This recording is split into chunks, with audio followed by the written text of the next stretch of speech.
از اینجاها معرفت کسی پیدا بکند میفهمد مسئله ظهور امام و غیبت امام ما نمیبینیم، اون ما رو میبینه.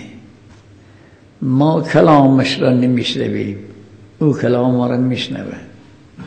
ما معرفتمون ناقصه، ما عینه که ما یک تاهی دارد و الا اونا که ما رو میبینن که بله.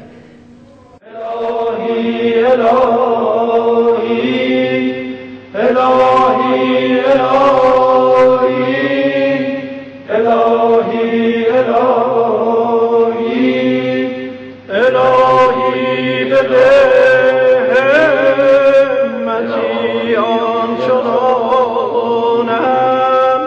که سعیم وصول لقای تو باشد.